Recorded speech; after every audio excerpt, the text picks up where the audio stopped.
Oi, gente, bem-vindos a mais um Wine Now. Hoje o nosso bate-papo é com um convidado super bacana, o Michael Valer. Michael é um escritor apaixonado por vinhos e harmonizações, possui certificações por diferentes instituições da bebida, como a Associação Brasileira de Sommelier, a Wine Spirit Education Trust, a CIAS Innovation e a Concept Wine.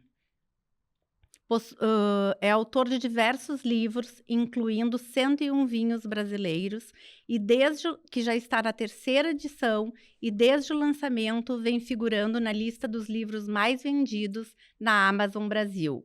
Também é colunista de vinhos, produzindo conteúdo semanal para a Band News FM RS e Princesa FM da Bahia. Pelo seu trabalho de comunicação e cultura do vinho, foi eleito embaixador da Associação Brasileira de Sommelier do Rio Grande do Sul do ano de 2023. Michael, é um prazer te receber aqui hoje. É um prazer estar te conhecendo pessoalmente para esse bate-papo incrível sobre o mundo do vinho, sobre as conexões profundas entre as pessoas, sobre esses mistérios que se revelam em cada taça, por detrás de cada garrafa, sobre a cultura do vinho. Caramba, a gente vai falar de tudo isso, Carol. E mais um pouco. Pelos bastidores, parece que a gente já se conhece, né, Carol? Exatamente. Tanto assunto que a gente já tem em comum aqui, né? Mas obrigado pelo convite e realmente falar de vinho é sempre muito, muito bom, muito gostoso. O vinho, ele normalmente ele tá no pano de fundo de vários encontros, né, Carol? Exatamente. E quando a gente se junta por causa dele, ainda as conversas prometem ser ainda mais interessantes e descontraídas, né? E já pelos bastidores já deu pra notar isso. Vai ser tranquilo esse nosso bate-papo aqui, né, Carol? Muito agradável. Que o pessoal fique com vontade de tomar vinho durante a nossa conversa, né? Com certeza, que a gente inspire as pessoas a compartilharem de momentos de boas companhias e sempre uma Porque taça nós de já vinho. estamos, né? Nós já nos servimos a equipe, então tá tudo alinhado, né? Tá tudo alinhado. Michael, para iniciar o nosso bate-papo, compartilha conosco a tua jornada pessoal de como tu te tornou um escritor especialista em vinhos, desde as tuas primeiras experiências até as certificações e participações em feiras e eventos. Vamos lá, eu sempre fui apaixonado por vinho, sempre fui um consumidor contumaz, insistente, sempre ia nas confraternizações com amigos e o pessoal tomando cerveja deste lado e eu lá com a minha garrafinha de espumante, né? Então, sempre desde muito novo, assim, especialmente os espumantes, sempre me atraíram, assim. Mas, óbvio, como uma bebida de relaxamento, né? De socialização, de estar ali com os amigos e nunca, lá atrás, há 20, 25 anos atrás, não pensava profissionalmente nisso, né? Por causa da minha esposa sempre falando, olha, me acompanha num tinto. Por causa dela, eu fui tentar descobrir quais tintos que eu gostava. Fizemos algumas viagens, isso há 10, 12 anos atrás. Voltei das viagens querendo fazer curso. Fiz o curso, quis entender mais, fiz outro curso. E aí começamos a viver, vamos dizer assim, um estilo de vida voltado pro vinho, porque daí tu começa a viajar só pra região produtora, tu começa a sair pra jantar harmonizado, tu recebe convite de confraria, uma confraria vai puxando a outra, né? Então quando a gente viu, a gente tava imerso aí no mundo do vinho e com amizades criadas no meio do vinho, né? Em paralelo a isso, eu sou diretor de uma empresa de tecnologia. Em paralelo a isso, também escrevo, né? Sou desde 2012. Em 2012, lancei meu primeiro livro na área de gestão. Em 2018, eu lanço um livro bastante importante sobre gestão de empresas familiares. Então, em paralelo a essa loucura dos vinhos, eu sempre gostei de escrever e de produzir conteúdo, compartilhar através dos livros, né? E aí, por insistência dos amigos, em 2020, eu dou um tempo para os livros de gestão e escrevo sobre vinho, né? E em 2020 o nome do livro era Vinho do Novo Mundo, Conhecimento para Beber Melhor, que era um livro que eu pensei em ser o primeiro livro de alguém que estivesse se interessando por vinho. Primeira leitura. Estou querendo aprender mais sobre vinho, comprar, viajar, vou procurar uma bibliografia, um livro que me ajude. Então era um livro bem lúdico, contando para iniciante, contando aqui sobre mais países vizinhos que o brasileiro viaja mais, Chile, Argentina, países que eu já tinha um conhecimento. Então essa que é a ideia.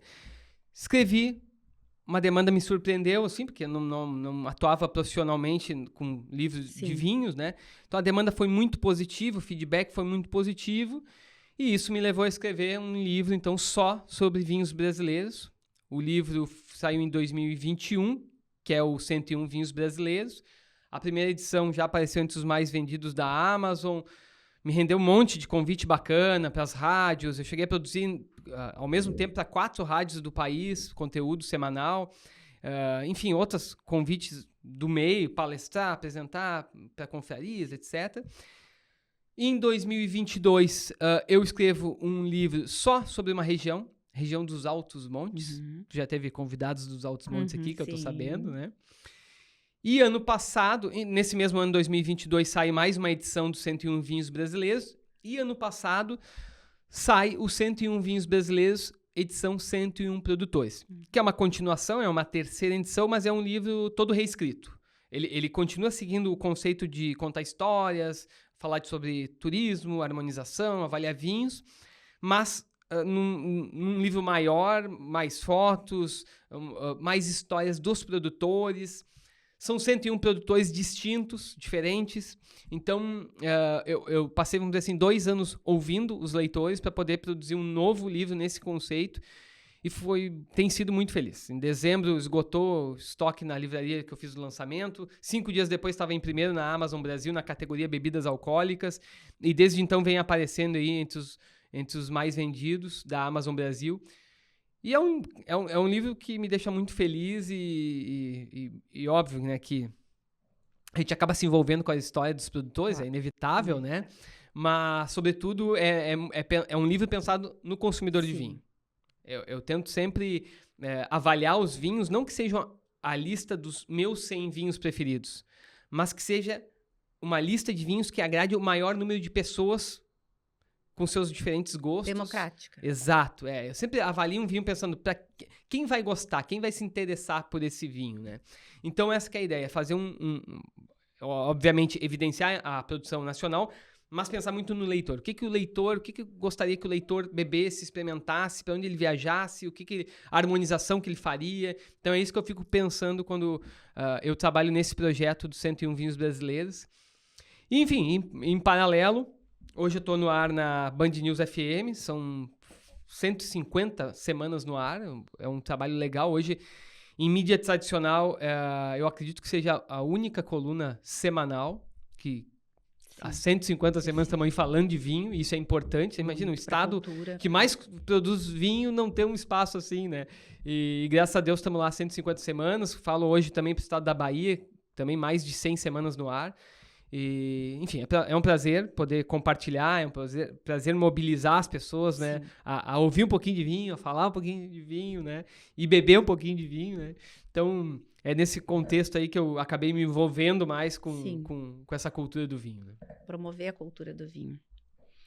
Agora, falando em livros, eu destaco aqui O Vinho do Novo Mundo e os 101 Vinhos Brasileiros, como essas obras contribuíram, então, para o teu conhecimento e apreciação dos vinhos, com as pesquisas, com o conhecimento direto dos produtores, como que foi, assim, que tu sentiu internamente essa evolução e essa virada de chave em ti?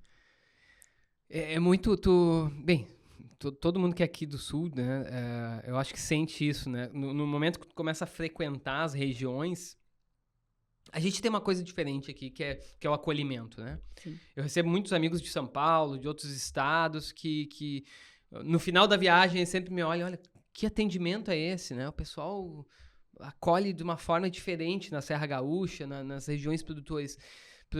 Então, eu acho que esse é um ponto, assim, né? Quando tu começa a se envolver profissionalmente com o meio, com a cadeia do vinho nacional, tu percebe que tem, majoritariamente, são famílias, né? São negócios familiares, né? Então é inevitável que tu tenha um envolvimento, uma aproximação, que tu desenvolva laços. Ou conhecer aquela história, né? Que tu se apaixone um pouco pela história da família, né? Sim, exatamente. Às vezes tu fica torcedor até da família, né? Então isso é inevitável. Tu acaba se encantando muito pelas pessoas do vinho, né? Mas ao mesmo tempo tu tem um comprometimento com o leitor de tentar... Uma isenção, né? Tu tem que ao mesmo trazer tempo... uma isenção. Perfeito. Ao mesmo tempo que tu se aproxima e te cativa com uma família produtora, tu tem que pensar que, olha, o livro é feito pro leitor, pro consumidor, e o que ele tá esperando em uma experiência. Tu não pode trazer a tua paixão pessoal. Exato. Então, complicado. Esse é o desafio. Sim. Vamos lá, dentro da pesquisa, especialmente desse livro aqui, dos 101 Vinhos Brasileiros, de forma macro, assim, eu tenho 4 níveis de reflexão, assim, quando eu começo a escrever e pesquisar e vou provando vinhos e fazendo anotação. Primeiro é entender tecnicamente o produto. Sim. Aquilo que a ABS ensina, né? Então, tá limpo em aromas, tanino, acidez, entende a estrutura do vinho. Uma coisa técnica. Segunda questão é tentar entender o público. E eu acho que é a mais difícil. O que o brasileiro bebe? Claro. A gente tem 200 milhões de habitantes, estados, um é litoral, o outro é serra, um é norte, o outro é sul, climas diferentes, preferências diferentes. Faixa etária. É uma bebida ainda muito elitizada, então tem várias coisas que tu tem que avaliar e tentar mapear os grupos de consumidor. Então tem que pensar, esse vinho, tecnicamente ok, perfeito, quem que ele vai atender? Algum público desses aqui vai se interessar, vai ter prazer com essa bebida? Então esse é o segundo exercício de reflexão que talvez seja mais cansativo, assim, né? Pessoalmente, como pesquisador, né? E o terceiro nível, e aí muitas vezes nem vai pro livro, mas é importante para mim enquanto pesquisa, é entender onde se encaixa um produto dentro do portfólio do mercado, assim. Esse produto aqui ele é competitivo em tal faixa, tem produtos substitutos para esse vinho aqui, ele teria competitividade internacional para ser exportado ou não. Então, aí é uma avaliação mais de mercado, de marketing. Eu tenho uma pós-graduação em marketing também, então isso talvez é uma análise mais de mercado e mais pessoal para mim poder ter uma visão mais abrangente dos produtos, assim, né? Então, é um trabalho, às vezes, que o pessoal, o Maica fica bebendo vinho, às vezes cansa, assim, sabe? Às vezes tu tem muito produto e bons produtos, e eu sempre falo, vou escrever no que vem, vai ser outros 100 vinhos, e outros 100 vinhos, isso é muito... Hoje, ainda bem, né, para nossa sorte, a produção nacional se qualificou muito, e tu tem muito produto que vale a pena indicar, que vale a pena consumir, né? Então, é dentro desse contexto, assim, que às vezes parece uma curadoria simples. Faz 100 vinhos lá, né? E não é tão fácil para quem se propõe a fazer um trabalho um pouco mais sério, mais formal, mais profissional, né? Mas, enfim, acho que saindo do papo técnico, assim, de produção bibliográfica, né? Tem a questão do prazer. A verdade é tu tentar compartilhar, falar dessa cultura para proporcionar prazer do outro lado, né? E quando a gente vai frequentar escolas de vinho, tu vê cada vez mais gente procurando, cada vez mais interessada. E eu acho que a boa demanda desse livro mostra isso, que tem mais gente interessada em saber mais, acertar na escolha do vinho, acertar na escolha do presente. Eu acho que é um movimento de expansão interessante que a gente está vivenciando, assim, né? Sim, curtir os seus momentos de prazer, curtir os seus momentos de convivência, com uma boa taça de vinho, relaxando naquele seu momento e aprimorar aquele seu momento. Não beber por beber. Beber sentindo prazer, degustando aquela bebida. Eu sempre digo, a gente não pode esperar que todo consumidor, que todo mundo vá sentar numa classe da ABS, né? Que todo mundo vai fazer um curso para poder beber vinho. Não é essa a expectativa, né? Mas tá atento ao consumo, dá mais valor para aqueles momentos aqui com o teu marido, com a tua esposa, com teus amigos, de tipo, vamos tomar um vinho com calma. A gente, infelizmente, no nosso dia a dia, né? A geração do fast food, né? A gente faz as coisas correndo sempre, e não pensa, e tá bebendo e comendo, e não sente sabor, não sente prazer. De pé, muitas vezes. E o vinho, exatamente, e o vinho te convida para isso, né? Exatamente, uma reflexão, tu vamos parar um momento aqui, vamos tomar esse vinho. Vamos compartilhar o momento. Conversar sobre algum assunto relacionado ou não. Então, eu acho que o vinho também tem isso, né? De dar para aí. Um break. Um break nessa correria, nessa loucura, né? E por isso que tem tanta gente, eu acho que migrando para a bebida do vinho. Que tem uma questão também, o vinho, né? Ele é uma bebida amiga, né? Eu sempre digo assim, o vinho, a cerveja é legal também, esporadicamente consumo, mas é uma bebida que é mais para refrescar, né? Salvo exceções, tu bebe. O destilado é uma bebida, às vezes, que traiçoeira, né? Tu toma um uísque ali e te deixa um pouco fora de si, né?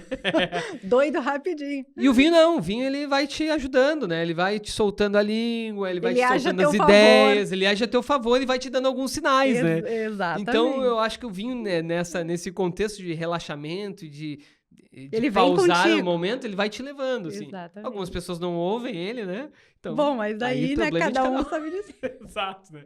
Mas eu acho que tem isso. Então, vinho é uma bebida intermediária, enfim. Daí a gente vai falar de história, por que tá tanto tempo acompanhando tantos momentos da humanidade, por que tá na Bíblia o vinho, por que tá... É uma bebida sagrada, santa, né? Exatamente. É um alimento diferenciado, tem um contexto histórico, tem uma simbologia atrás dele que é especial, e eu acho que por causa disso, ele é um amigo, assim. Né? Eu também concordo. Então toma mais um gole, que só eu tô bebendo, vocês viram isso aqui? Ó. Não, tô bebendo também. Tá, sai no microfone esse é importante, isso aí, ó. Como se deu a transição de uma formação... Ainda tem mais pergunta? Muito, ó, tem. E tem um quadrinho no final, que umas perguntinhas danadas. Sobre filhos. Sobre filhos. Sobre filhos é a melhor parte. Como se deu a transição de uma formação na área de negócios para o início do teu trabalho com vinho? Hoje tu enxerga muitos profissionais, né, que acabam conseguindo, né, equilibrar e desenvolver 2, 3 atividades junto com o vinho, por exemplo, né? Sim. A gente percebe isso, né? Então, vamos lá, eu sempre tive isso uma vez no meu livro sobre empresas familiares, em 2018, né? A autora do prefácio escreveu, assim, uma frase, falou assim, o Michael tem uma personalidade, ela falou assim, aprendente, usou um termo assim, né? Então, eu sou muito curioso, estou sempre querendo aprender algo novo, fazendo um curso, lendo, entendendo. Muita dedicação. Eu escuto, eu gosto de escutar muito, gosto de contar história, mas gosto quando as pessoas falam, eu presto muita atenção. Então, eu acho que é muito disso, de estar aprendendo coisas novas. E como eu te falei, a minha esposa queria que eu acompanhasse ela para um tinto, mas eu não achava um tinto que eu gostava. Então, cara, vou estudar isso aqui para tentar entender por que uns eu gosto, por que outros eu não gosto. Então, é muito disso, né? Hoje eu consigo dividir as minhas atividades, né? Às vezes toma um pouco mais de tempo no lançamento de livro, por exemplo, como foi no passado, né? Foi muito aquele... Uma fase mais exaustiva, então mais tu tem que te dedicar mais ao uhum. livro, tu tem que falar com muita gente, tu tem que fazer evento, tu tem que... enfim, tu tem que se envolver um pouco mais no teu dia a dia, né?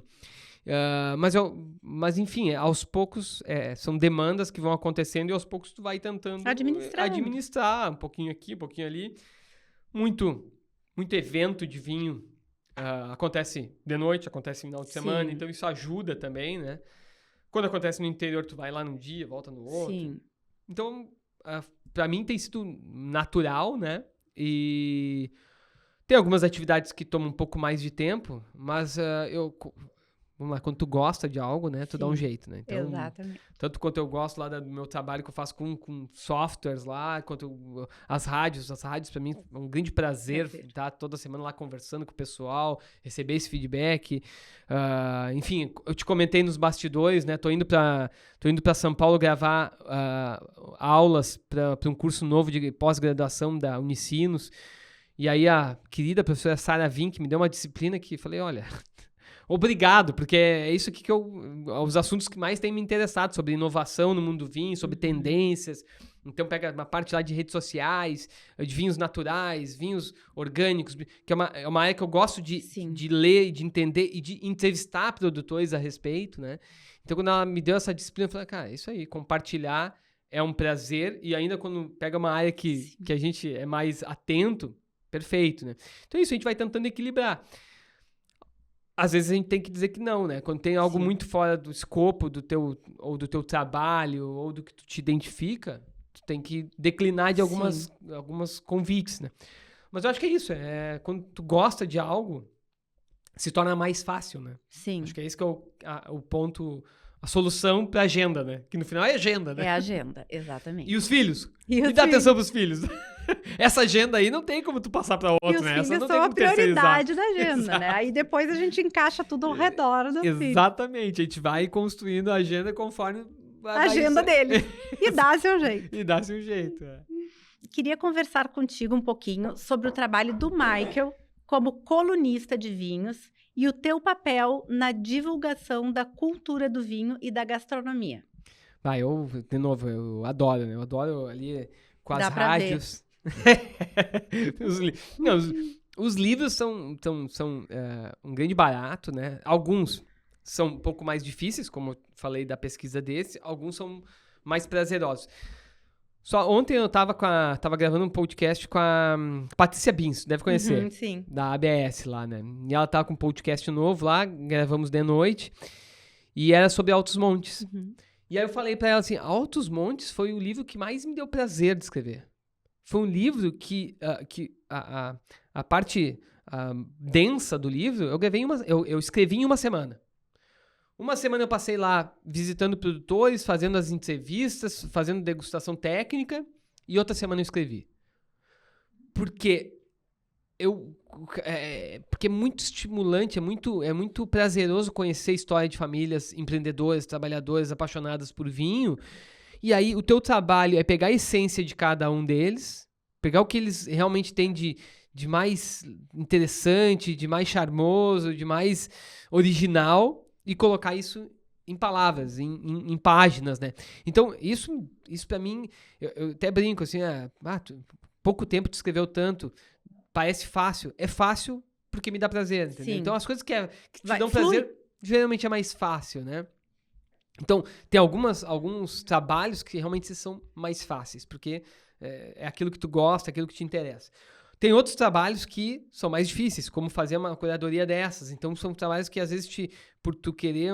Requer uma pesquisa mais densa, uma dedicação e uma mais... autocrítica mais Claro. firme, que tu fica te perguntando, será que tá certo eu falar disso, desse vinho? Não, vou ter que degustar Dessa de novo. forma, claro. Vou ter que ouvir um grupo... Vou mais aqui, vou mais Exato, né? Então, tem trabalhos que são mais duros, ponto. Essa que é a verdade. Tem trabalhos que são mais fáceis porque tu gosta mais, às vezes, e trabalhos que são mais duros porque Requer uma seriedade, exatamente. requerem mais atenção, né?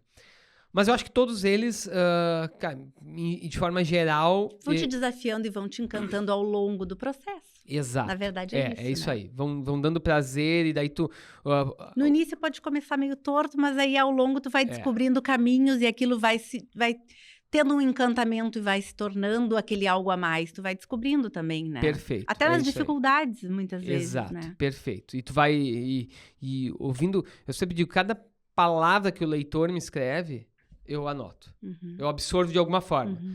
Às vezes tu fica contrariado, às vezes tu aceita de imediato, mas tu absorve, tem que absorver. Porque isso vai te fazendo evoluir nesse trabalho, né? Deixa guardadinho muitas vezes na gaveta aquela informação, depois tu volta ali, olha... Às vezes não faz sentido, daí tu volta, não, agora tá fazendo sentido isso aqui. Eu acho que é um trabalho que todo produtor de vinho deveria fazer também. Ouvir todo consumidor. Todo mundo, eu acho. Tem muito produtor que só quer ouvir elogio, né? É mais fácil ouvir elogio, né? Claro, muito mais fácil. Muito mais fácil. Em mas tudo. tu tem que ouvir tudo e ali tu vai formando. E até tu deixa guardado. Eu gosto disso também na vida. Tu deixa aquilo guardado. E algumas vezes aquilo volta. Em algum momento tu tá até distraído. E aquilo volta. Faz sentido. E faz sentido. E se abre. Isso aí. Eu acho que qualquer trabalho profissional que tu consegue fazer, absorver a crítica positiva e negativa da mesma maneira. Quer dizer que tu vai atender tudo? Não quer dizer. Tem coisa que tu vai continuar não concordando e deixa de lado, né? Então, o livro tem muito disso, né?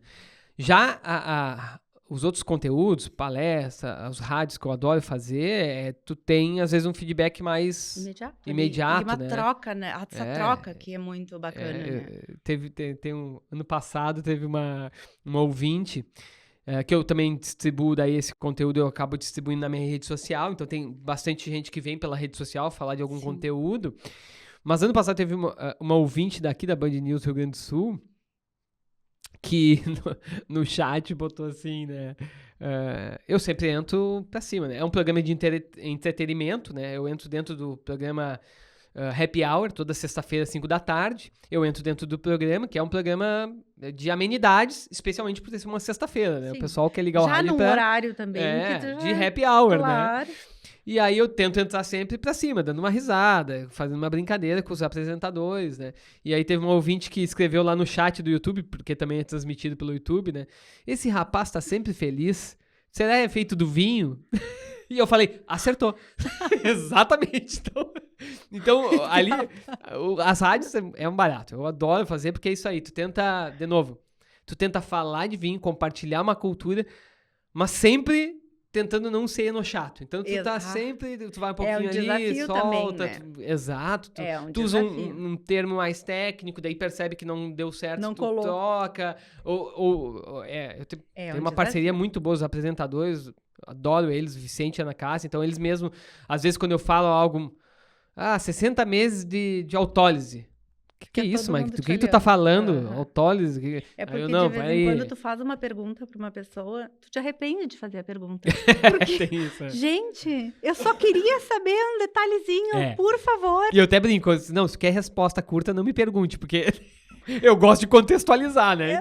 Até eu no início, eu sou advogada de formação, então muitas vezes eu me corrigia, porque no início parecia que eu estava peticionando quando eu ia responder uma pergunta, daí eu me achava uma enochata, e eu pensava assim, gente, é só para falar descontraída. A Márcia, que está aqui, me corrigia muito. Carol, não peticiona, fala, tem que fluir. Nas rádios, nas redes sociais, isso é o principal exercício, é a principal autocrítica, assim, né? Tu tentar, como é que tu aborda, às vezes, um assunto que não é simples.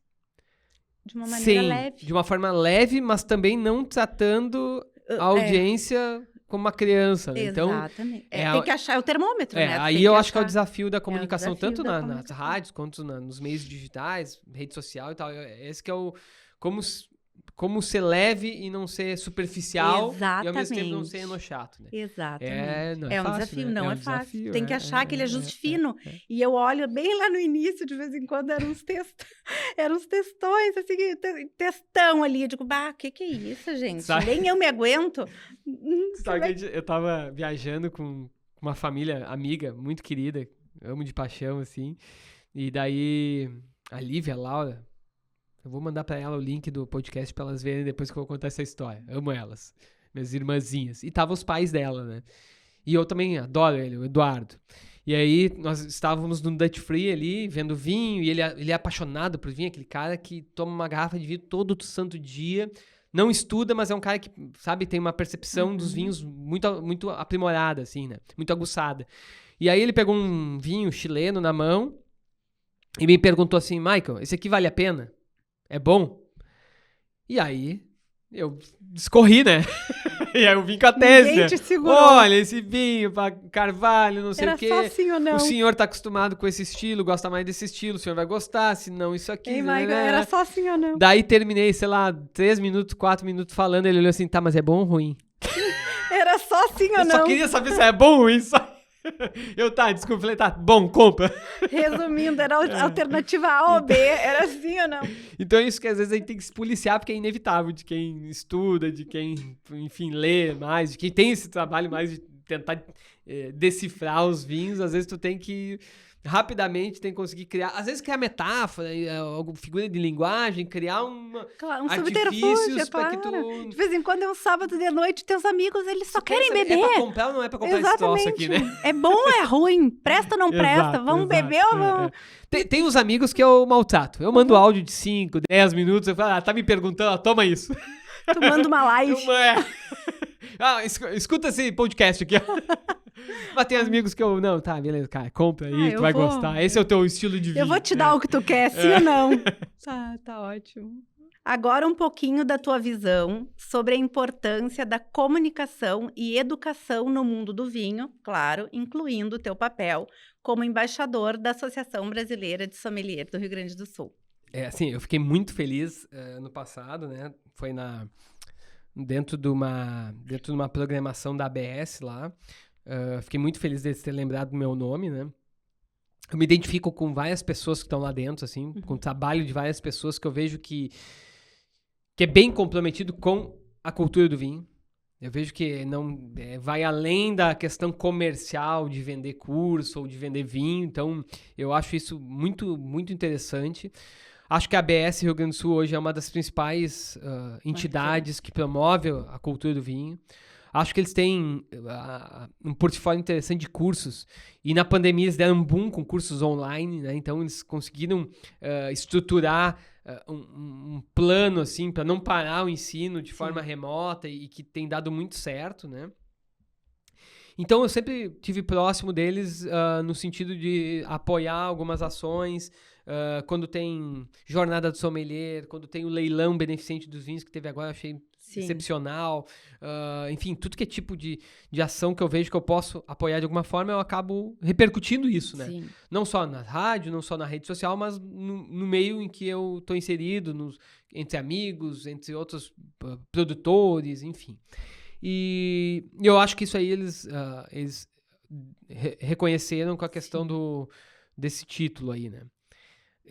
Enfim, eu acho, de novo, né? A gente tem o desafio de falar descomplicado, de forma descomplicada. Ao mesmo tempo, a gente não pode cobrar que o consumidor entre na sala de aula para fazer um curso de vinhos. Mas quanto mais gente ir para lá, melhor, né? Então também tem isso, né? Eu acho que dentro desse contexto, a comunicação, ela tem alguns desafios. Assim, quanto mais gente falando de vinho, melhor. Essa é a minha opinião.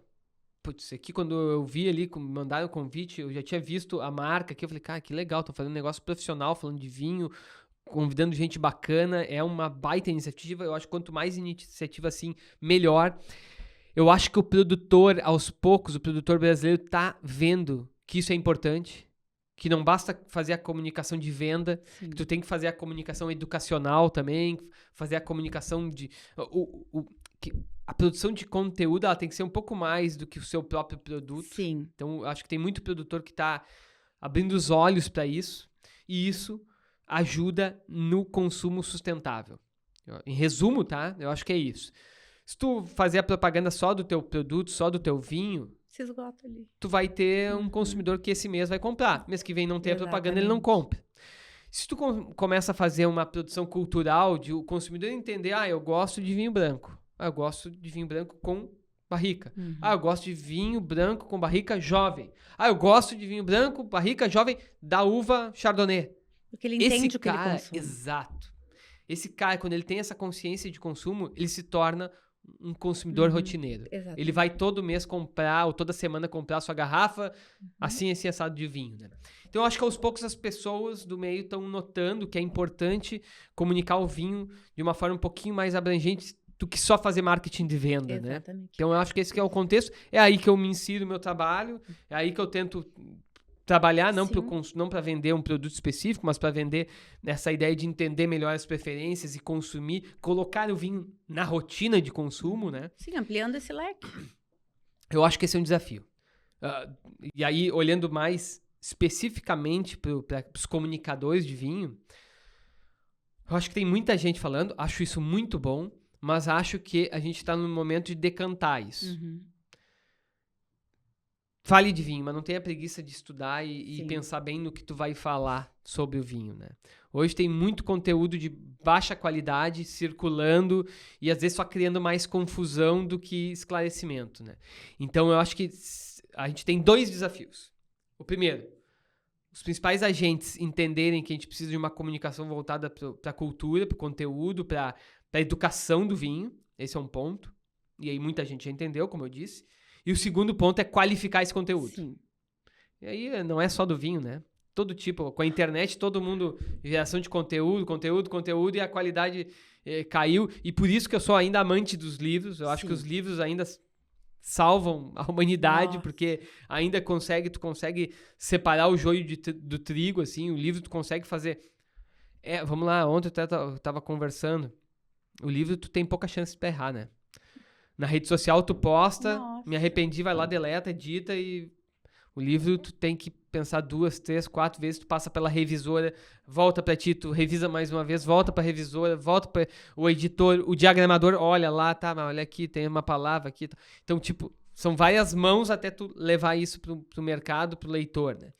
Na rede social tu não tem isso. Então, inevitavelmente, tu tem uma baixa qualidade de conteúdo. Mas vamos lá. É um desafio inerente de qualquer área que É hoje... uma cultura, né? Nós viemos de uma geração que lia livros, que lê livros, né? A geração de hoje em dia é um desafio. Não, mas livros, né? vamos lá. Eu sou uma defensora voraz do livro. A gente também, né? Quem tem aí década de 70, 80, a gente lê mais rede social do que livro hoje. Sem dúvida. Todo mundo tá sob esse prisma dessa mudança, né? E às vezes a gente tem que se policiar de tipo, não é só esse conteúdo que existe, né? Vamos lá buscar esse tipo de fontes mais Exatamente. pesadas, fontes mais confiáveis, né?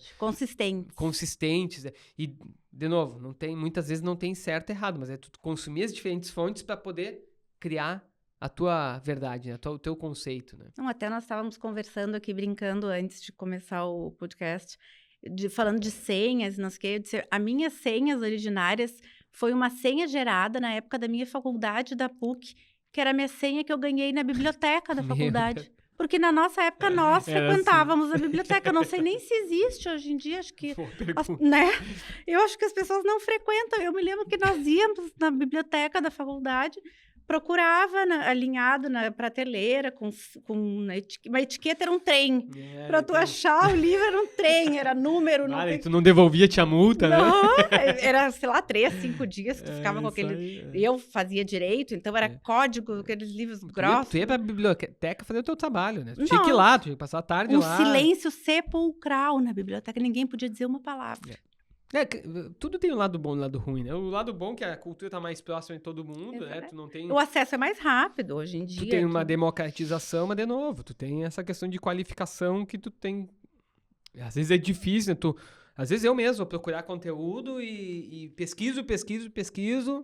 Tá, e aí quem é que tá falando a verdade? Gera uma dúvida, né? Uma ambiguidade. Eu vou te dizer, eu até tenho esse Kindle da vida, mas eu gosto de livro. É que a gente não tem mais muito espaço para guardar tantos livros quanto a gente lê. Eu sou uma pessoa... Eu me desfaço depois de um tempo, assim, de livros, porque eu não tenho lugar para guardar tanto livro. Mas eu gosto de ler em livro. Eu também. Eu prefiro 1000 vezes o livro do que o Kindle da vida. 1000 vezes. Mas, enfim, né? Isso entrega a nossa idade. Né? Não, calma, também não vamos. Não, eu também gosto de Kindle, calma. Não, tipo, tablet, Kindle, né? Não, é muito legal. É muito legal. Tudo bem. Estamos com o celular, que vão achar que não tem celular, não. Gente, tá, o celular tá aqui. Tudo bem. A gente usa a gente tá ligado. A gente sabe tudo, gente. Só acho, um problema desse podcast é que a Carol não tá bebendo, tô bebendo sozinha. Tô bebendo. Como é que a gente faz aí, produção? Tô bebendo. Não, meu Deus. Vai, toma um gole, então, pelo menos pra não... Toma um gole. Tá gravando? Ó, tô bebendo. Agora a gente vai pro lado dela, ó. Ela tá bebendo. O que tu achou do vinho? Excelente. Acho que eu não falei no ar, né? Na gravação. É um vinho, então, homenagem ao meu filho. Em 2021, parceria com produtores dos Altos Montes, Via Piana. Meu querido amigo César Curra me ajudou nessa produção aqui. Fiz uma barrica com amigos. E tu tá tomando Viognier, então, brasileiro. Uma coisa... pouco comum, né? Viognier brasileiro. Adorei. Gostou? Excelente. Tá, tem poucas garrafas ainda, brinde mas... ao teu filho. Como é que é o nome do teu filho? O Theo. Viognier do Theo. Tá aqui, ó. Viognier do Theo. Um brinde ao Theo. Theo, uma excelente inspiração, hein? Uma excelente desculpa pra gente tomar um vinho. Né? Agora eu vou te pedir para fazer uma reflexão pós-taça sobre as tendências atuais no mercado de vinhos brasileiro e global. Essa pergunta tava aí mesmo? Tava. Ah, eu nem me lembrava. Eu trouxe assim, eu tô afiada. Não, parece que parece que vocês já estavam sabendo do projeto que eu tô envolvido agora com a Unicinos, né? Porque lá... Então, disserte sobre isso. Porque lá eu fui convidado, então, para dar aula numa pós-graduação que eles vão lançar só sobre mercado de vinhos, né? E a disciplina que eu fui encarregado é de inovação e tendência no mercado de vinho. E tem muita coisa legal para falar, né? A minha disciplina, ela discorre desde termos, movimentos específicos, como vinho natural, vinho orgânico, vinho biodinâmico, vinho sustentável. Depois pega a parte de tecnologia mais pesada, a wine techs, né? Então fala de muita coisa, fala de enoturismo virtual, tour virtual, fala de realidade aumentada em vinhos, rótulos que tu bota a câmera e reage, mostra filme. Eu falo na disciplina também sobre a forma de serviço que vem mudando com Coravan, com dispenser de vinho, Enomatiques, enfim, a Wine Machine, de tu comprar o vinho no aeroporto ali, uma garrafa já sair automaticamente. E termino falando de rede social, que é basicamente o que nós estávamos conversando, comunicação do vinho, como é que a comunicação vem se transformando, né? Olha, é um movimento, a gente tá num movimento de expansão mundial que vem acontecendo desde a década de 90, mas nos últimos anos a gente vem, né, com globalização, com internet, com mercados, né, integrados, a gente vem sofrendo mais mudanças, que tem muita coisa rica para se falar, assim, né? Nos movimentos, assim, né, falar de vinho natural, vinho orgânico, vinho biodinâmico, eu faço até, vou dar um spoiler da disciplina ali que eu tô ministrando, eu faço um resgate histórico. Primeiro eu mostro, cara, que isso aqui não surgiu agora. Década de 50, tu vai ter pessoas, né, pesquisadores, biólogos falando sobre produção orgânica, agricultura orgânica, como é que o vinho se usou dessas práticas. Depois falo lá do Marcel Lapierre em Beaujolais. Eu faço um resgate histórico falando, como é que chegamos, por que a indústria está usando esses termos agora, né? Porque tem um embasamento histórico de estudo. No final, tudo é sustentabilidade, tá? Desses conceitos que eu falei, orgânico, natural, biodinâmico, é uma questão de tu ter menos intervenção da indústria, menos degradação do solo, menos uso de agroquímicos, menos uso de químicos dentro da indústria. Então é um movimento que não é só do vinho. É um movimento da cadeia de alimentação, vamos dizer assim, né? É todo mundo buscando alimentação mais saudável, preservar o ambiente, o meio ambiente, o ecossistema, etc, etc. Então tem um movimento assim, que eu acho que é para se acompanhar. Tem muito fanatismo, tem muita questão política envolvida, tem muitos movimentos que acabam distorcendo a real preocupação desses conceitos, mas tem uma parte que é importante, né? Estamos aqui vivendo pós-enchentes no Rio Grande do Sul, que é uma questão que a gente tem que falar, aquecimento global, a questão não é mais fake news, não é mais forçação de barra, não, tá acontecendo alguma coisa diferente no meio ambiente. E o ser humano é muito responsável por isso. Então, eu acho que o vinho tem um movimento aí, sim, que o vinho que o vinho não passa ao lado. O vinho está dentro desse movimento de busca de práticas mais sustentáveis. O consumidor tem que ser crítico. Infelizmente, tem muita gente usando de forma indiscriminada os conceitos vinho natural, vinho orgânico, e quando tu vai parar para ver, sim, não respeita algumas questões, né? Assim como tu tem indústrias clássicas, tradicionais, que estão fazendo um trabalho bem feito, sim, preservando a terra e não necessariamente escrevendo um termo desse no rótulo, entendeu? Então, acho que por isso que é importante o consumidor estar atento a isso, assim, né? De novo, acho que tendência, movimento de futuro, sim. A busca de práticas mais sustentáveis no campo e na indústria. Produtos mais limpos. É irreversível esse movimento. Uma vez que o consumidor exige, o produtor tem que se adaptar. Exatamente. E hoje, obviamente, que a gente está falando de um movimento nichado, né? É um público consumidor ainda pequeno, sim, que é preocupado com isso, mas a tendência é que se aumente isso. Outra questão que aí vamos lá, de tecnologia, a gente vai falar dezenas de cases, né? Esses dias eu estava pesquisando um robô que poda a parreira a 3 centímetros de distância da raiz, da caule, etc, etc. Então, tem muita tecnologia sendo implementada no dia a dia do campo. Também acho que é inerente que as tecnologias vão chegando nos mercados, né? Como chegou na indústria, sei lá, o tanque de inox, né? Lá atrás. Então, tem algumas coisas que vão ser naturais, que vão surgir, mas que não necessariamente vão mudar a forma de consumir o vinho, né? E outra questão que eu acho que é um movimento... Rede social, também. Eu vou dividir, então, a resposta em dois pontos que eu julgo mais importante, tá? Primeiro, a questão da rede social, da comunicação. E isso eu estava agora... Fiz um tour no Piemonte, né? Barolo e Barbaresco. Fiz 20 visitas técnicas a produtores, entrevistando os donos, os enólogos. Tive a grata oportunidade de entrevistar o Ângelo Gaia. Para mim foi Foi realmente um momento especial, assim, do vinho. E eu tava conversando ele sobre comunicação, porque antes eu mandava um roteiro com perguntas e respostas que eu iria abordar no dia da visita, né? E eu tava com uns amigos que falavam italiano, que estavam me ajudando na pesquisa, né? E aí eu achei curioso que no roteiro dele, que eu não pedia para responder antes, mas ele respondeu, quando eu perguntava sobre rede social, ele botou assim, eu as ignoro. Curto e grosso. Eu as ignoro. E realmente, Gaia não tem site, Gaia não tem rede social, né? A vinícola não tem, né? E eu achei curioso isso. Depois, obviamente, que eu vim entender que só tem um Ângelo Gaia. Não é assim, né? Hoje o produtor não pode ignorar a rede social, a não ser que você seja Ângelo Gaia, né? Então, eu pude explorar mais essa pergunta, né? E entender um pouco mais sobre isso.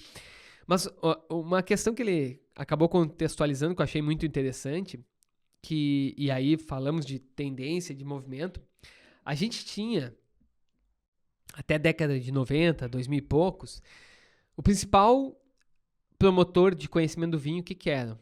Os guias, os avaliadores, Wine Spectator, Wine Advocate, revistas. Mídia impressa era preponderante, assim. Então, essas mídias impressas saíam, tava lá os vinhos mais pontuados, os vinhos avaliados e tal. Isso foi mudando. Foi a internet, daí as revistas tentaram migrar para esse modelo, mas daí veio a rede social e passou como uma avalanche por cima desse tipo de mídia impressa. E aí a gente tem hoje muito mais conteúdo sobre vinho hoje em sites, na internet, na rede social, do que propriamente em publicações do tipo Wine Spectator, por exemplo, né? Então isso mudou. A comunicação do vinho para as vinícolas, para o produtor mudou e eles têm que entender isso. Ainda, para alguns mercados, para alguns nichos, as publicações são mais importantes. Até porque elas também estão na internet, mas não talvez com toda a eficiência de um influenciador de vinho, por exemplo, né? Então isso foi interessante ouvir da boca dele. Olha, nosso principal veículo ainda são as publicações. Os avaliadores, os principais avaliadores, a Wine Spectator. Ele estava, mês passado, na capa da Wine Spectator.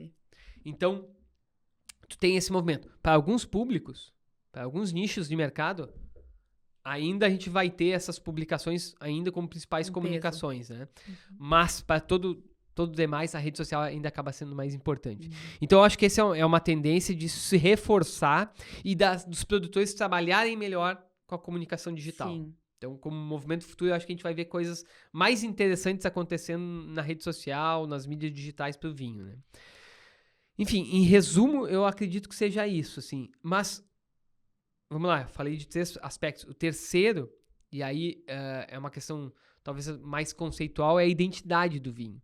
Isso eu ouvi muito do vinho italiano, isso eu ouvi muito... Eu pude, ano passado, também entrevistar alguns produtores de fora e eu ouvi isso, que é a identidade. Esquece tecnologia, esquece métricas, comunicação, esquece page views, esquece tudo isso. Fala conceito de vinho. Os produtores cada vez mais vão procurar valorizar o micro terroir. O vinhedo único, aquele tipo de solo, aquele tipo de topologia, aquela forma de vinificar em tal comunidade. Isso eu pude ouvir do Ângelo Gaia, eu pude ouvir, enfim, de vários produtores. Eu pude ouvir do CEO da Beyond Santi ano passado, quando eu estive na Toscana. Então, esse é um movimento irreversível para os vinhos de topo de gama. Isso já é uma realidade, sim. Mas cada vez mais eu acredito que para os vinhos também intermediários, vinhos cada vez mais de menor custo, isso também vai ser importante. Por quê? Na medida que a cultura do vinho se dissemina, que o produtor consegue escolher, ele vai conseguir dizer o seguinte: eu gosto do espumante de Pinto Bandeira. Eu quero hoje tomar um Merlot do Vale dos Vinhedos. Aquela referência. Eu gosto do Nebbiolo do Barbaresco. Sim, vai chamar a atenção dele aquela referência. Ele A vai identidade conhecer do aquela local. identidade. Aham. Exatamente. É tu falar cada vez mais da identidade local, mas a gente, hoje, no Brasil, especialmente, a gente ainda não tá nesse movimento. Patamar. Quando muito o cara fala, bah, eu gosto de tinto. Exatamente. Eu gosto de tinto ou branco, ou espumante, né? Exatamente. Então, eu acho que esse reconhecimento, esse trabalho do produtor cada vez mais na sua identidade local, ele é um movimento que é sem a volta. tendência. Ele está acontecendo em nichos mais elitizados, mas vai abranger, vai chegar em outros segmentos de mercado, assim. Sim. Michael, compartilha conosco as tuas perspectivas sobre o futuro da indústria do vinho no Brasil, incluindo desafios e oportunidades. Essa é a pergunta que não quer calar. Essa é boa. Vamos lá, eu acredito. A gente teve um ano de retração, acho que é normal, quando a gente tem uma curva ascendente de consumo, tu ter, né, não é uma linha reta, né, o consumo, qualquer mercado é assim, que está em expansão, né, tu vai ter anos de crescimento, anos de queda no meio, mas é importante que num trecho histórico, num 5, 10 anos, no total, quando tu avalia, é um crescimento. Eu acho que isso vai continuar. Não tenho dúvida disso. Não só por percepção assim, local, de pessoas que tu vê consumindo mais vinho, né, e substituindo até a bebida de confraternização, mas porque eu acho que tem muitos novos projetos, muitos projetos de grupos grandes investindo no vinho. Então, nenhum grande investidor, nenhuma grande empresa investe num setor que tu não tem uma pretensão ou que tu não tem projeções de crescimento. E é uma cadeia enorme, né? Não é só a bebida, é o turismo, é o serviço, é o e-commerce, é a indústria, é o enólogo, a sommelier, enfim, é uma cadeia enorme que toda ela eu acho que vai continuar em expansão. Sou otimista. Então, vislumbrando tendência, futuro do vinho brasileiro, eu acho que sim, vamos continuar em expansão. Até porque, quando tu olha números de consumo, a gente tem um consumo muito menor do que países vizinhos, do que países produtores mais renomados e tal, né? Agora, como desafio, vamos lá. Eu acho que a gente tem um desafio, a gente tem países vizinhos muito bem colocados no mercado internacional, né? A gente tem Chile e Argentina que são muito bem consolidados, assim. Então, acho que esse é um ponto. O outro ponto é que a gente é um país muito grande. Isso eu vejo, às vezes, as pessoas avaliarem, profissionais do meio avaliarem de forma positiva e negativa, tá? Muita gente fala, a Argentina é o país do Malbec, o Chile é do Cabernet e Carmener. E o Brasil não tem identidade. Eu falei, cara, não tem como tu ter uma identidade desse tipo num país gigante como é o Brasil, né? É a mesma coisa que tu falar, a França é o país do champanhe. Não é. Do Chablis, da Borgonha. Não. É vários países, várias identidades dentro da França, porque todo o território francês produz algo relevante há muito tempo, né? Então, acho que o mesmo a gente pode olhar para o futuro do Brasil. A gente tem várias regiões produzindo bebidas, produzindo vinhos diferentes, só que a gente está num estágio anterior da história, né? A gente está engatinhando nessa história, né? Então, eu acho que um desafio desse é identificar a vocação de cada um desses territórios. E aí, ter movimentos associativos, movimentos coordenados de valorização dessas identidades. Voltamos um pouquinho para o que eu estava falando antes, né? Eu conversei sobre Altos Montes antes, né? O meu livro anterior sobre os Altos Montes. Lá, a gente tem uma nova geração de empreendedores, ou que estão criando vinícolas agora, ou que estão herdando de gerações anteriores, que entenderam a importância de tu valorizar a identidade do local. Então, eu ouvi muitos produtores entrevistando lá que falavam assim, o pessoal vem aqui em Flores da Cunha, na minha vinícola, e tira uma foto e posta na rede social assim, visitei o Vale dos Vinhedos. Porque o consumidor ainda não tem essa identificação e, obviamente, que também é responsabilidade do próprio local, do próprio produtor local de valorizar. Isso aqui é Altos Montes, por causa disso, disso e disso. Esse aqui é o meu mapa, esse aqui é o meu terroir, esse aqui é o solo, esse aqui são as castas principais que eu produzo. Então, eu acho que essa é uma oportunidade. Vamos lá. Falei do Piemonte, estava lá. Todos os produtores que eu visitei para entrevistas técnicas, para visitas técnicas, começavam as visitas, ou pelo menos em algum momento da visita, mostrando o mapa da região. E mostrava, esse aqui é o cru tal, esse aqui é o cru tal. Exato. Então eles tinham muito orgulho daquele mapa, daquela região e daquelas especificações geográficas. Então isso era... Eles estão muito à frente em tudo, né? E mas nós temos que aprender com isso. Mas eu vou te falar uma coisa. Por exemplo, MGA de Barulho Barbaresco, que é a lei lá, a legislação dele de menção geográfica adicional. São os crus, semelhante à Borgonha. Eles têm uma inspiração na Borgonha, eles não escondem isso. Tu conversando com os produtores, tu fala de Borgonha, todo mundo fala assim, nós temos uma inspiração na Borgonha. Isso é uma legislação de 10 anos atrás. Por mais que eles produzam vinho muito tempo, a história do Ângelo Gaia, a história da região norte é uma história recente. A Itália, né, não era vinhos, nunca foram vinhos, né, até a década de 60, 70, vinhos renomados, depois que eles começaram o processo de valorização, né. E o MGA Cru, essa valorização da identidade do micro terroir ali, uma coisa de 10 anos, que eles se deram por conta que, olha, temos que dar nome para cada pequena região, para cada vinhedo aqui, e temos que botar isso no rótulo, e temos que explicar por que é diferente do vizinho, etc, né? Então, eu acho que é um movimento que no Brasil a gente não tem visto ninguém fazer. Então, quando muito a gente valoriza um DO Vale dos Vinhedos, quando muito a gente dá IP Altos Montes, a gente valoriza esse produto. Está iniciando o interesse por aqui.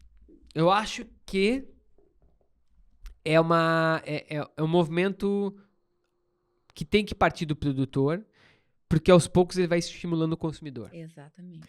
É cultural. Porque eu já ouvi de produtor, mas o consumidor não valoriza isso. Sim, mas se tu não botar no rótulo, ele não vai valorizar mesmo. Se tu não tiver a cadeia falando isso, explicando... Tu tem que instigar, porque no momento que tu instiga, ele vai ficar curioso e vai querer saber por que aquilo ali tá ali. Por que o Merlot dos Vales dos Vinhedos tem essa etiqueta aqui, tem essa denominação? Tem e naquele não tem. É diferente? Não é. Aí tá, tem alguma semelhança. Exatamente. Aí o que um produtor faz diferente do outro? Aí tu vai para outro nível. Porque tem um vinhedo que tá exposto à incidência solar, tal altitude, aclive, declive. Então... Tem que gerar curiosidade. Exato. Tem que gerar curiosidade, daí o consumidor vai interessar, e o segundo passo é o consumidor dar mais valor a isso, né? Então eu vejo que esse talvez é o que mais me atrai hoje, é o que mais eu aposto minhas fichas, é tipo o Brasil... começar a fazer mais essa valorização das pequenos territórios, dos pequenos produções, e começar a ir num produtor que te mostre o mapa da região e te fale, ó, esse meu vinhedo tem essa orientação solar, tem essa altitude, e por isso dá vinhos desse perfil aqui, entendeu? Exato. Que hoje, se a gente tem, são muito poucos casos, né? Claro. Eu acho que essa é uma... Tu falou em oportunidade na pergunta, né? Eu acho que essa é uma grande oportunidade. Pro futuro do vinho brasileiro aqui, né?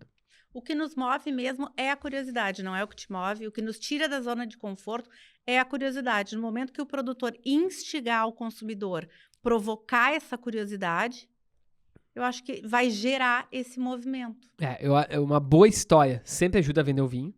Com certeza. Né?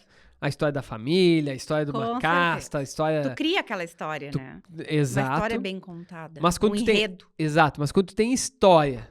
junto do embasamento profissional, técnico, produtivo, nossa, isso fica... Tu embala. O teu produto fica único. Com certeza. Eu acho que o produtor precisa enxergar isso, que né, várias regiões vão enxergar, várias regiões estão dando aula disso, claro. Né? E aí tu consegue agregar valor no produto, ganhar reconhecimento internacional. E gera o desejo. Sabe o que... Exato, tu gera o desejo de compra. E o que acontece também é que teu produto fica único.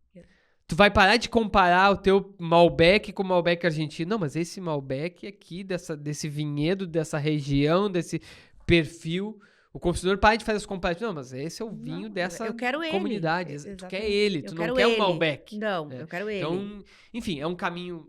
Não é fácil, mas eu acho que é uma grande oportunidade. Quem começar a trabalhar isso mais no produto brasileiro...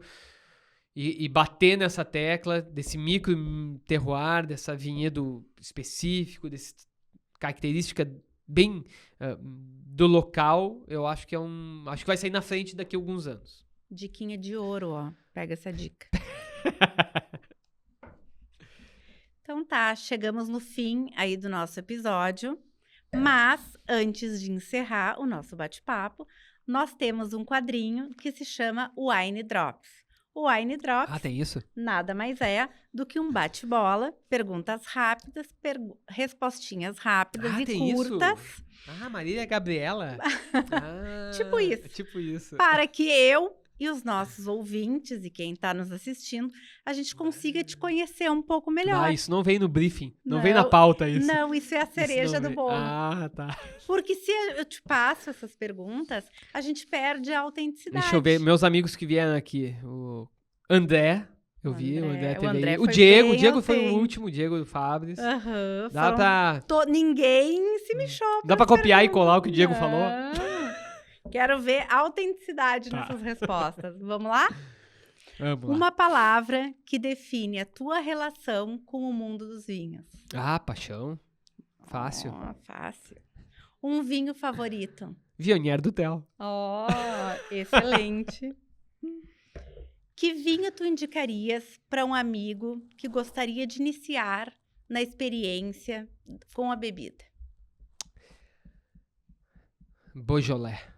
Beaujolais é uma região que eu tenho faz uns 2 anos que eu tenho tido mais atenção e tanto o Beaujolais Nouveau, que é um vinhozinho, né, fácil, fresco, descomplicado, eu acho que é uma baita porta de entrada, até os crus de Beaujolais. Então eu acho que o consumidor que está começando, especialmente com tintos, ele pode fazer um bom trajeto de consumo por Beaujolais. Começando pelo Nouveau, que é um vinho mais, às vezes mais ralo, mais simples, mais transparente, até chegando lá nos crus de Beaujolais, que tu vai achar vinhos já mais pesados, mais estrutura. Um Morgon, por exemplo, enfim. O Beaujolais eu acho que é uma coisa que tem me chamado a atenção, que eu tenho estudado, que eu tenho bebido mais, e que eu tenho pensado nisso, sobre como ele é didático para o consumidor que está iniciando. Tá aí um bom caminho, então, no teu ponto de vista. Vai Beaujolais do início ao fim, assim, né? Gostei. Vinhos do Novo Mundo ou do Velho Mundo? Te vira. Minha amiga, é que eu vou responder isso, vai ter gente que vai lá me mandar WhatsApp, vai mandar... eu não consigo mais... De novo, né? Quando tu entra de estudar vinho, de pesquisar, tu acaba deixando os grandes rótulos, assim, para trás, né? Tu acaba dando mais relevância para as propostas de vinho, né? Eu acho que falar assim, prefiro o Velho Mundo, é muito, muito superficial, eu acabo... Se afogar no raso. Tu acaba sendo superficial, porque tem muita coisa simples, eu sempre digo, tem vinho bom e tem vinho ruim no Brasil, e tem vinho bom e ruim na França, e na Itália, e nos Estados Unidos. Então, tipo... Em todo lugar do é difícil criar essas generalizações, né? Mas... assim, tem coisas que realmente me encantam muito e que tem poucos lugares que conseguem reproduzir igual. Por exemplo, os Nebbiolos do norte italiano, assim. Nebbiolo, especialmente de Barbaresco, de Barolo, são coisas que eu tomo vinhos de outras regiões e a casta, ela realmente, em outros países, ela não... o produtor, por mais que ele se esforce, ele não consegue tirar aquilo que acontece lá naquela região, né? Sim. Então, eu particularmente sou muito apaixonado, e não é de hoje, é de muito tempo, assim, que às vezes eu tomo um Nebbiolo bem feito, e não me interessa se tem DO, Barolo, Barbaresco, raio que parta. Quando eu tomo um Nebbiolo bem feito, eu falo, que vinho bom. Eu vou descrever o vinho que hoje, pra mim, é o ideal. Sabe o que eu olho na taça? De tinto, tá? De brancos, eu adoro brancos, sou apaixonado. Mas de tinto, que me dá assim, que eu olho já na taça, eu falo, isso me dá vontade de tomar, sabe? No visual. Um tinto transparente, quase rosé. aroma de rosas, frutas vermelhas frescas, acidez lá em cima e tanino delicado. É isso que eu tenho vontade de beber hoje. Então, o vinho que consegue... Se for do novo mundo, do velho mundo, do outro mundo, tanto faz. Se me entregar isso, eu falar, isso que eu adoro, isso que eu amo, isso que me dá, isso que eu busco.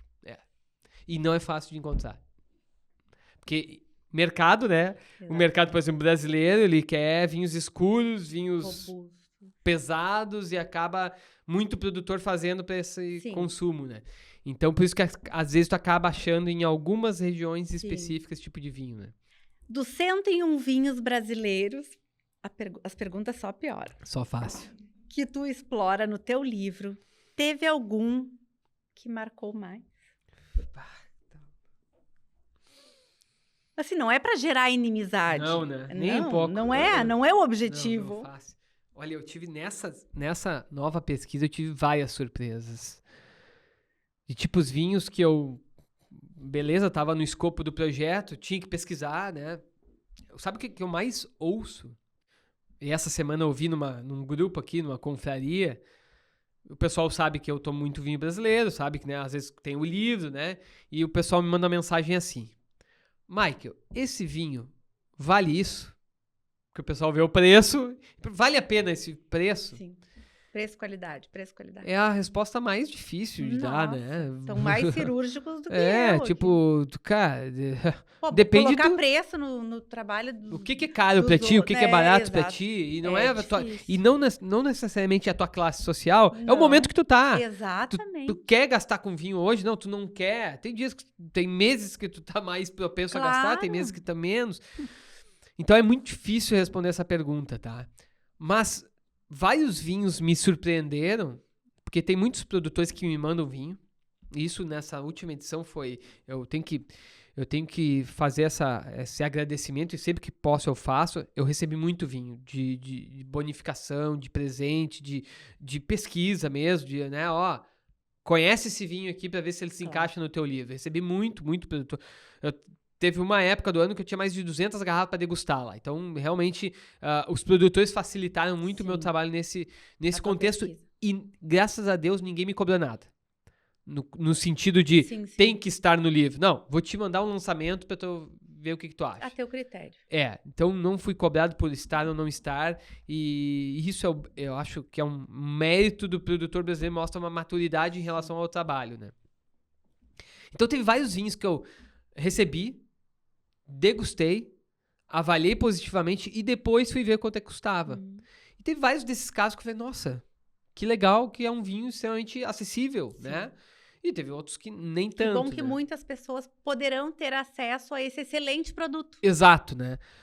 Um exemplo, um Pinot da Belmonte, uma vinícola pequenininha, um Pinot que na época era na faixa dos R$80, que eu degustando a cega falei... olha, esse vinho aqui vale 200, 300. Eu pensando na minha cabeça, deve ter colocado R$250. Eu fui lá, era um vinho de R$80. Cara, que legal. Consegui fazer um trabalho legal, interessante, num preço extremamente competitivo. Então, teve vinhos assim, né? Agora, tem vinhos que, sem olhar a questão econômica, que eu não conhecia e quando eu tomei, eu falei, nossa, que coisa sui generis, assim. Por exemplo, Intendente. Intendente é da vinícola de Canela. Me ajuda, Carol? Tu leu isso, eu né? li, mas eu tô vendo esse rótulo aqui. Que não é um produtor reconhecido por fazer vinhos ícones, é um produtor até que tem uma produção ainda de vinho de mesa, de produtor, é um produtor que é muito focado em turismo e o vinho tá excelente. O vinho tá espetacular, eu tomei ele, é um vinho safra 2009, então eles lançam com bastante tempo de guarda. E uma coisa que eu não sabia que tinha venda, entre aspas. Eu falei, cara, isso aqui tá fora da curva, né? E teve muito vinho, Vista Montes, um produtor pequenininho, de Faria Lemos, que também eu tomei coisas dele que eu falei, olha, como é que... De novo, o que hoje me impressiona é a surpresa. É tu ir com uma expectativa e o cara conseguir te entregar algo muito superior, né? Mas tem uma curiosidade, não sei se tu chegou a ver, que teve uma etapa da pesquisa, foi uma grande degustação que eu organizei, né? Então eu coloquei 60 vinhos às cegas, alguns que estavam no meu escopo de entrar no livro, outros que não estavam. E convidei 10 degustadores para fazer a degustação às cegas. Isso foi um baita exercício para mim, porque tinha vinhos que eu estava na dúvida e tinha vinhos que eu já tinha retirado da lista e que aquela avaliação daquelas pessoas me trouxe outro olhar, me fez reconsiderar alguns produtos, né? E ali teve várias descobertas legais, assim, né? Então, é difícil, porque falar Sim, teve várias surpresas no meio do caminho, surpresas. Pô, Pinot da Quinta da Neve, que já estava na edição anterior, veio uma nova enóloga que trouxe um vinho muito interessante. Pinot Noir da Via Piana estava excelente. A primeira vez que eu tomei o concreto da Beber, eu também me impressionei, porque um Petit Verdot com Cabernet Franc muito interessante. Eu vou cometer, obviamente, injustiça de falar, mas teve vários vinhos que me surpreenderam durante a pesquisa, assim. Vinícola de Chapada Diamantina. Tu já viu? Cordel, vinho lá. Eu tenho muito para conhecer aqui. Vinícola Uva. Pude visitar eles ano passado, a convite deles, me levaram pra lá.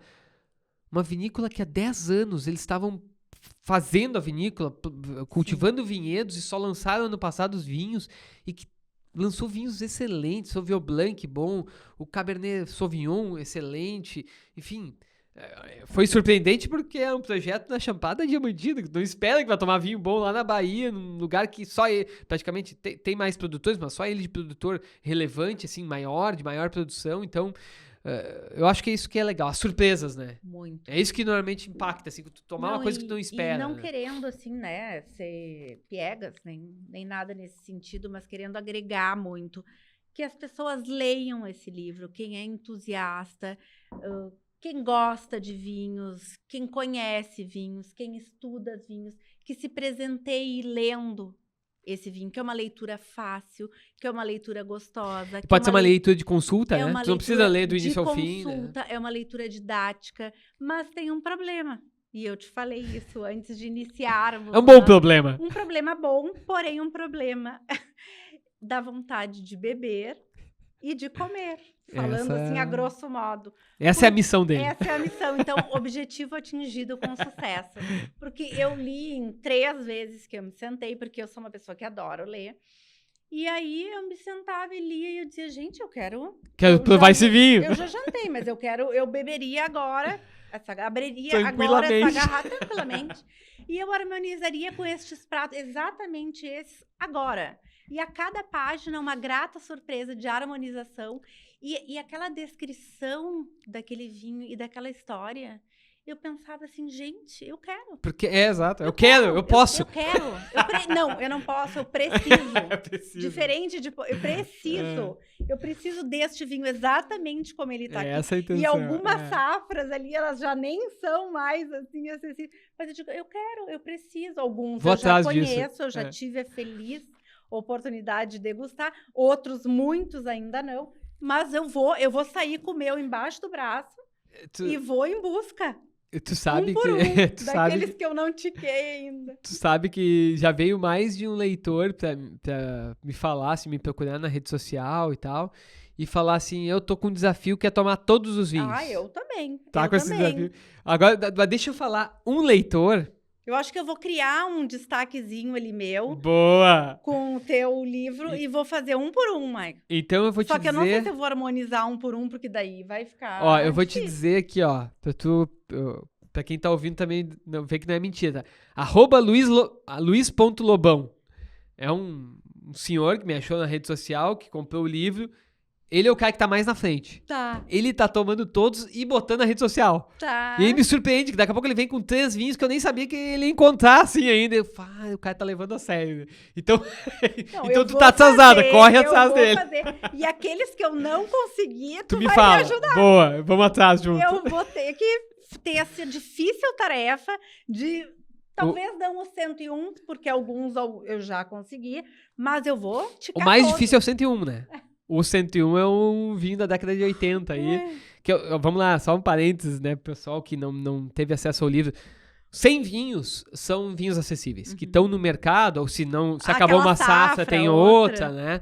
Mas o livro, o vinho indicado o 101, o 101º, é uma homenagem. Todas as edições é assim, é uma Sim. homenagem a produtores do passado, né? E nessa é um vinho branco da década de 80 que eu tomei e tava excelente. Então eu falo um pouco sobre esse vinho, que é muito difícil de encontrar. Pra ter uma noção, eu ganhei da filha do produtor que parou de produzir. Ele produziu esse vinho só na década de 80 e depois parou de produzir vinhos finos, né? Então foi uma grata coincidência. Fui dar uma palestra para uma confraria, ela era a presidente da confraria, me presenteou. Eu falei, nossa, esse vinho tá excelente. E aí resolvi falar sobre ele. Mas os outros 100 vinhos são possíveis, tá? Então, te tranquilizar. Tá tudo certo. Um problema... Sem dar pra ir atrás, né? Um problema... Sem dar pra gente tomar até o final do ano. Digamos que dá pra ser. Dá. Mas tá tudo bem. Vamos lá. Um vinho brasileiro favorito terias? Eu gosto de complicar. Tu gosta de complicar, cara. O que é um vinho brasileiro favorito? Então. Eu tô com uma... Não quero acabar a nossa amizade. Tu tá forçando a nossa amizade. Tô tentando, né? Tô tentando. Os brancos brasileiros, então eu vou te dizer isso. Que inclusive eu escrevo isso na primeira edição, eu falo assim, eu acho que os brancos brasileiros, em geral, o produtor, eu até brinco, o produtor não precisa fazer muito esforço para fazer um belo vinho branco, assim. E aí, ó, com madeira, sem madeira, um pouquinho mais de acidez, menos acidez, né? Mas que em geral o produtor brasileiro ele consegue entregar. Infelizmente ainda é uma demanda pequena, quando comparado com espumantes ou com tintos, né? Mas temos muito talento. Se for para um vinho que normalmente eu não me decepciono, vinho branco, brasileiro, aroma limpo, boa acidez, é isso aí. Temos talento. Um livro que todo amante de vinho precisa ter na estante. Um livro que eu adoro muito é Uma Breve História do Vinho, tá? Mas eu vou falar outro que foi o livro que me incentivou a escrever. Bianca Bosker, Cork Dork, português, Loucos por Vinho. É demais. Ele é um pouco denso, pensando no consumidor brasileiro, porque ele tem 350 páginas, letras pequenas, sem ilustração. Mas como texto, é um texto muito legal, muito bacana. Ela faz graça no meio, ela meio que conversa com o leitor. É uma jornalista que larga tudo pra ser sommelier, né? E ela quer fazer o teste de Master Sommelier, então conta toda a trajetória, as viagens e tal. E é um livro que quando eu li, eu ganhei de um querido amigo, Diego Monte, ele me deu esse livro, eu li numa viagem, eu tava indo a Mendoza, eu li no avião, assim. Eu falei, cara, que legal e tal, o jeito que ela se comunica, a tradução é muito boa também. E aí eu falei, eu queria escrever algo assim, só que pensando no público iniciante de vinho. Vai botar foto no meio. É muito. Livro com ilustração. Que o Cork Dork acaba sendo bem profundo em alguns temas. Ela acaba, né, se aprofundando em alguns temas da indústria e tal, né? Mas, de novo, o texto dela é muito bom, muito leve. Então, eu vou dizer que talvez, para quem tá iniciando no vinho, seja um livro um pouco denso, mas tem que ter na biblioteca. E aí, se fosse o segundo livro, não respondi nenhum objetivo, né?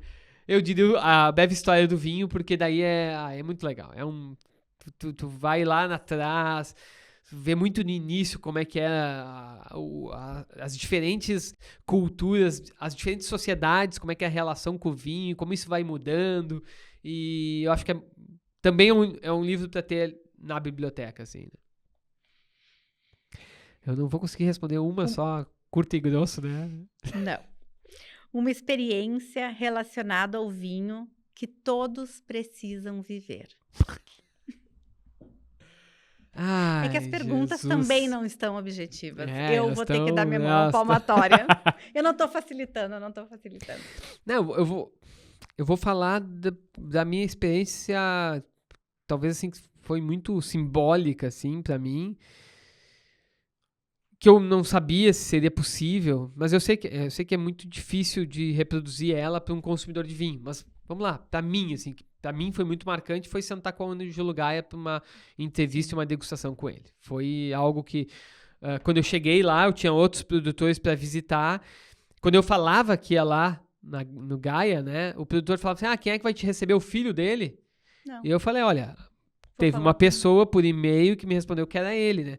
Não, mas eu acho que ele não vai te receber. É Jesus Cristo mesmo que vai me receber. Tipo, aí depois que eu já tinha ido lá visitar, eu falei pra outros produtores, tá, mas quem te recebeu? O Ângelo Gaia.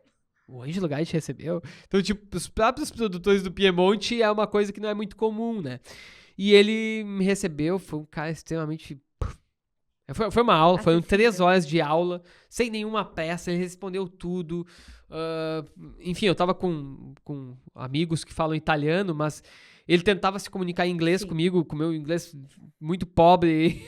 ele sabe, ele tentava assim se comunicar. Se fazer acessível, claro, direto. Claro, enfim, teve questões assim... E a grandeza da pessoa, né?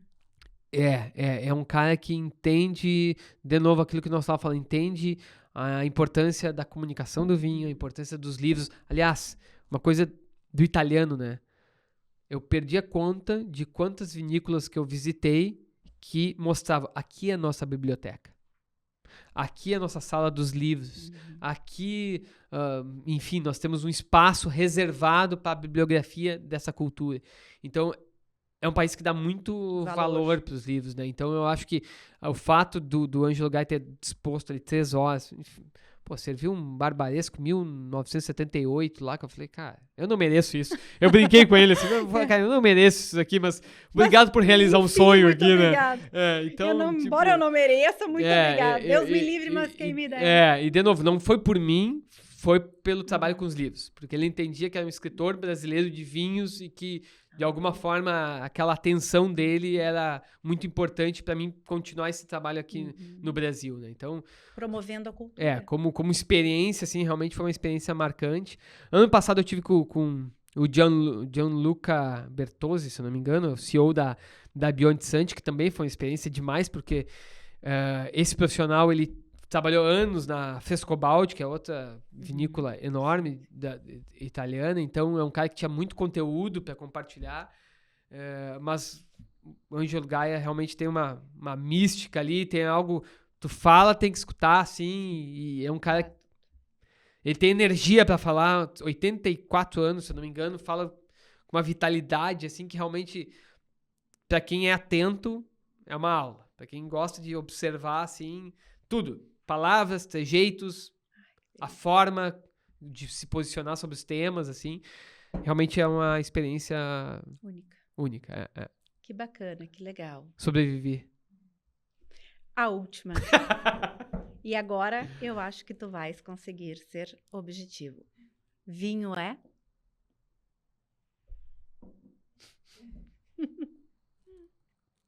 Vinho é pessoas.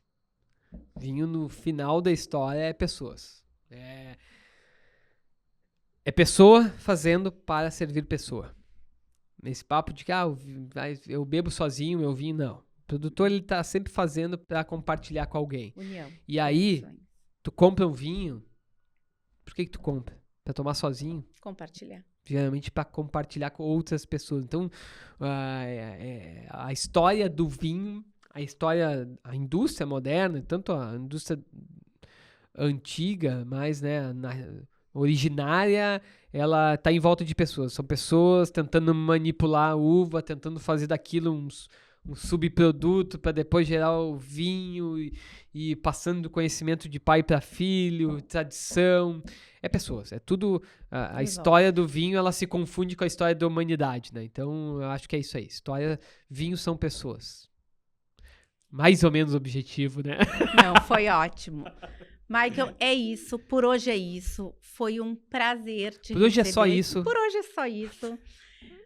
Foi um prazer te receber aqui. Um prazer te conhecer pessoalmente. Valeu, obrigado. Um prazer dividir essa garrafa de vinho contigo. Compartilhar a garrafa do Tava Theo. furada, tava rachada, né? Porque terminou rápido. Não sei o que aconteceu. Eu agradeço tu ter compartilhado esse momento, ter dedicado esse momento aqui conosco, que o momento é a coisa mais importante que a gente pode ceder para alguém. Foi um prazer enorme estar aqui contigo. Pessoal, sigam a gente nas redes sociais, assinem o canal, compartilhem com os amigos e em seguida teremos mais episódios do Wine Now. Obrigadão, Carol. Eu tava precisando também no momento desse, né? Maio foi difícil para todo mundo, né? Então, obrigado pelo convite. Muito bom estar compartilhando histórias e vinhos. Me perdoe se me alonguei em algumas respostas, mas o vinho, faz parte, né?